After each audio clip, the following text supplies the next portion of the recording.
Assalamualaikum warahmatullahi wabarakatuh. Halo, perkenalkan nama saya Kelly Permana Putri dengan NIM 2310291 dari kelompok 1 kelas 3E. Di sini saya ingin mereview makalah yang telah dibuat kelompok saya sebelumnya. Makalah tersebut terdiri dari cover atau judul, kemudian dilanjutkan dengan kata pengantar yang berisi ucapan terima kasih, kemudian ada daftar isi, dilanjutkan dengan bab 1 yang membahas tentang pendahuluan, kemudian ada bab 2 yang membahas landasan teori, ada bab 3 yang membahas objek observasi, ada bab 4 yang membahas hasil dari observasi, kemudian ada bab 5 penutup, dilanjutkan dengan daftar pustaka, dan terakhir lampiran. Baik, di sini saya akan mereview bab 1 tentang pendahuluan. Bab 1 tentang pendahuluan ini berisi latar belakang, kemudian dilanjutkan dengan rumusan masalah, kemudian dilanjutkan juga dengan tujuan observasi, dan diakhiri dengan manfaat observasi. Baik, pertama saya akan menjelaskan mengenai latar belakang dari makalah ini. Latar belakang dari makalah ini mengenai pendidikan merupakan suatu hal yang penting dalam sebuah kehidupan, di mana pendidikan adalah suatu bimbingan yang diberikan oleh orang dewasa kepada anak yang belum dewasa untuk mencapai sebuah tujuan, yaitu kedewasaan. Nah, konsep pendidikan ini berlangsung selama seumur hidup atau long life education, karena pendidikan sejatinya telah dimulai sejak manusia lahir sampai meninggal. Adapun manajemen pendidikan dimaksud dengan pengelolaan dalam memanajemen suatu pendidikan. Manajemen pendidikan ini terdiri dari berbagai macam. Baik, lanjut ke rumusan masalah. Rumusan masalah yang kami ambil adalah yang pertama ada apa saja konsep dasar pengelolaan pendidikan, kemudian ada bagaimana proses pengelolaan pendidikan di SDN Panorama, dan yang ketiga ada bagaimana perkembangan pemikiran pengelolaan pendidikan di SDN Panorama, dan yang terakhir adalah masalah apa saja yang terjadi dalam pengelolaan pendidikan di SDN Panorama, serta hal apa yang bisa dilakukan untuk memecahkan masalah pengelolaan pendidikan tersebut. Kemudian dilanjutkan dengan tujuan dari observasi. Yang pertama, untuk mengetahui apa saja konsep dasar pengelolaan pendidikan. Yang kedua, untuk mengatur alur proses dari pengelolaan pendidikan. Yang ketiga, untuk mengetahui perkembangan pemikiran pengelolaan pendidikan. Dan yang keempat adalah untuk mengetahui masalah dan pemecahan masalah yang terjadi dalam pengelolaan pendidikan. Baik, adapun manfaat dari penulisan makalah ini yaitu untuk memberikan wawasan tentang praktek pengelolaan pendidikan yang dapat diterapkan di kelas. Kemudian ada manfaat untuk meningkatkan pemahaman tentang pentingnya pengelolaan pendidikan yang efektif. Baik, untuk bab-bab selanjutnya akan dijelaskan oleh rekan saya. Sekian, terima kasih. Assalamualaikum warahmatullahi wabarakatuh. Pengelolaan pendidikan adalah proses mengatur dan mengkoordinasikan sumber daya pendidik untuk mencapai tujuan secara efektif dan efisien.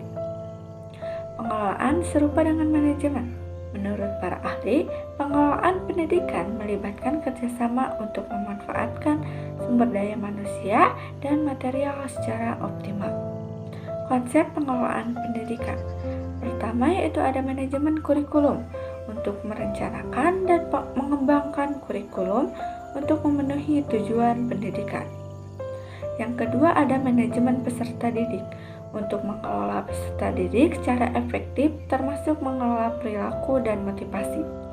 Yang ketiga ada manajemen pendidikan, yaitu manajemen guru dan tenaga kependidikan termasuk pengembangan karir dan motivasi.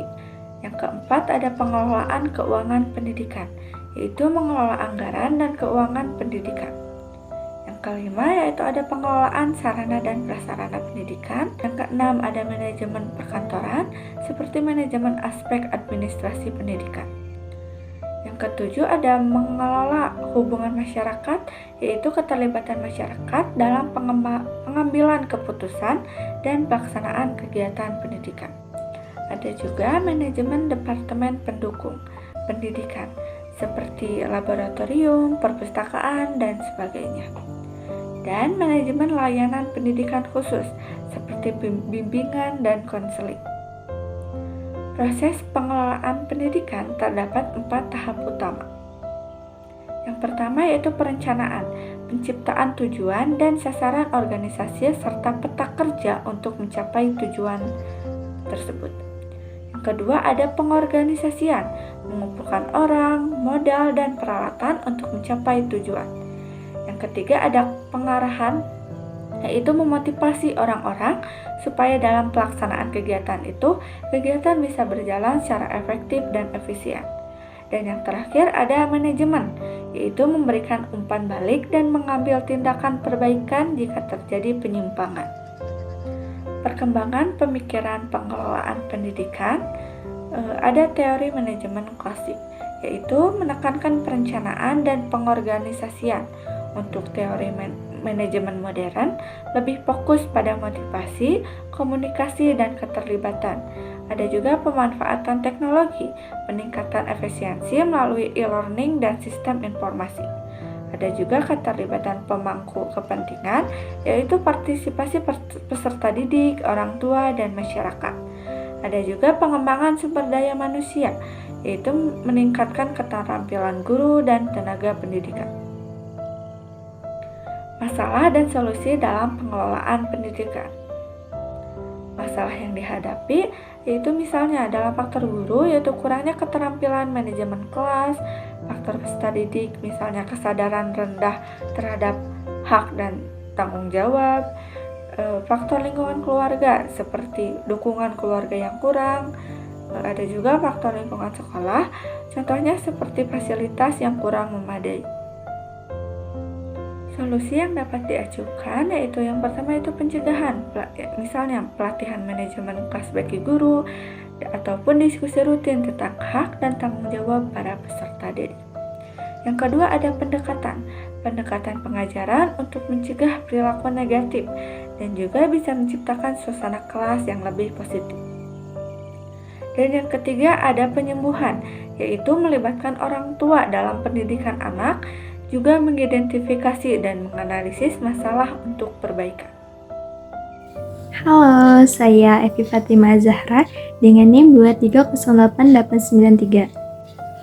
Saya akan melanjutkan pembahasan bab 3 yaitu objek observasi. SDN Panorama adalah sebuah sekolah dasar negeri yang terletak di Dusun Sarmaja, Desa Nyalindung, Kecamatan Cimalaka, Kabupaten Sumedang, Jawa Barat. Sekolah ini didirikan pada tahun 2016 dan memiliki visi untuk mencetak generasi yang bertakwa, cerdas, berbudi pekerti luhur, cinta tanah air, serta siap berkontribusi dalam pembangunan bangsa. Fokus utama dari sekolah ini adalah untuk meningkatkan minat baca siswa, mengembangkan kemampuan literasi informasi, serta menumbuhkan kebiasaan memanfaatkan perpustakaan. Secara singkat, SDN Panorama berkomitmen untuk memberikan pendidikan berkualitas yang tidak hanya berfokus pada akademik, tetapi juga pada pembentukan karakter siswa yang baik.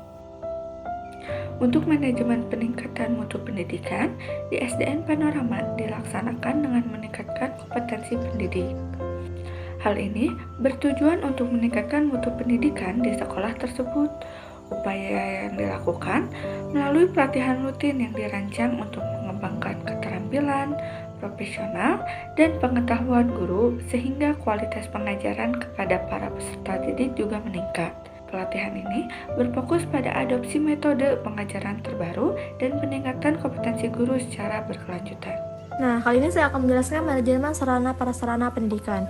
Sesuai dengan hasil observasi, bahwasannya manajemen sarana prasarana pendidikan di SDN Panorama kurang terorganisir dengan baik dilihat dari banyaknya sarana prasarana yang kurang hampir tidak layak dipakai dan kurangnya prasarana. Yang terlihat dari kondisi banyaknya sarana yang ada di sekolah tersebut yang kurang memadai hingga hampir tidak layak dipakai.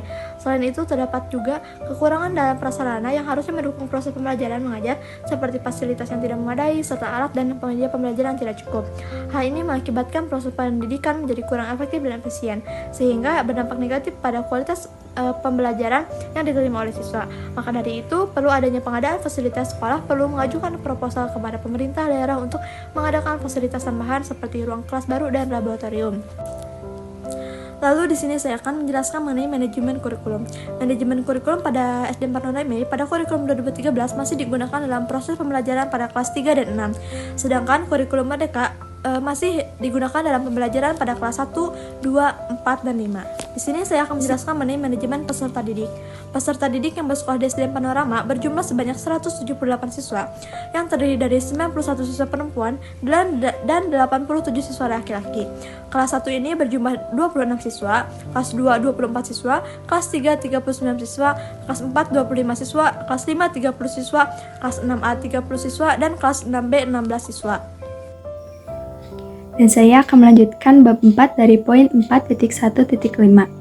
SDN Panorama memiliki manajemen yang cukup baik, terutama dalam hal kerjasama dengan masyarakat.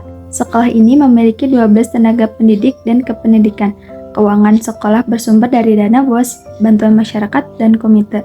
Kerjasama dengan masyarakat sangat erat dan positif, namun perlu ditingkatkan melalui forum komunikasi. Program unggulan sekolah adalah voli dan tenis meja. Manajemen informasi dan teknologi masih perlu ditingkatkan meskipun sudah memiliki website. Supervisi pendidikan dilakukan secara rutin setiap semester. Pemasaran pendidikan dilakukan sebelum tahun ajaran baru, sedangkan kewirausahaan sudah ditetapkan pada beberapa kelas melalui program P5. Secara keseluruhan, SDN Panorama menunjukkan upaya yang baik dalam mengelola sekolah. Namun, masih ada beberapa aspek yang perlu ditingkatkan, terutama dalam hal teknologi dan komunikasi dengan masyarakat. Baik, kesimpulannya yaitu pengelolaan pendidikan merupakan proses kolaboratif dalam pengelolaan sumber daya untuk mencapai tujuan pendidikan secara efektif dan efisien melalui perencanaan, pengorganisasian, pengarahan, dan pengawasan. Fokus utamanya adalah menciptakan lingkungan belajar yang mendukung dan mengatasi berbagai tantangan seperti kompetensi guru, kesadaran siswa, dan keterbatasan fasilitas. Adapun beberapa strategi kunci dalam pengelolaan pendidikan meliputi peningkatan fasilitas melalui kolaborasi dengan pemerintahan dan swasta. Lalu, pelaksanaan program pelatihan rutin untuk meningkatkan kompetensi guru, peningkatan keterlibatan masyarakat melalui forum komunikasi. Lalu yang terakhir itu evaluasi berkala untuk mengidentifikasi kekurangan dan kelebihan program. Keberhasilan pengelolaan pendidikan tergantung pada kolaborasi solid antara sekolah, guru, siswa, dan masyarakat untuk menciptakan generasi yang cerdas dan berdaya saing. Pendekatan yang tepat dalam pengajaran, perubahan perilaku, dan pengelolaan emosi menjadi kunci keberhasilan pendidikan di Indonesia.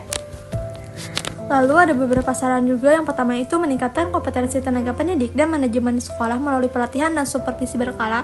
Yang kedua itu optimalisasi pemanfaatan teknologi informasi untuk mendukung proses pembelajaran dan administrasi. Lalu yang ketiga itu peningkatan fasilitas dan infrastruktur pendidikan agar sesuai dengan kebutuhan proses pembelajaran. Yang keempat itu meningkatkan keterlibatan masyarakat dalam mendukung kegiatan pendidikan di sekolah. Pengelolaan pendidikan merupakan kunci utama dalam mewujudkan sistem pendidikan berkualitas. Optimalisasi pengelolaan pendidikan bukan sekadar tugas administratif, melainkan tugas strategis membentuk generasi unggul yang mampu menjawab tantangan zaman. Proses pendidikan yang terkelola dengan baik akan menghasilkan luaran berkualitas, mendorong inovasi, dan membuka peluang pengembangan potensi setiap individu. Oleh karena itu, komitmen keberlanjutan dalam meningkatkan mutu pengelolaan pendidikan menjadi niscayanya.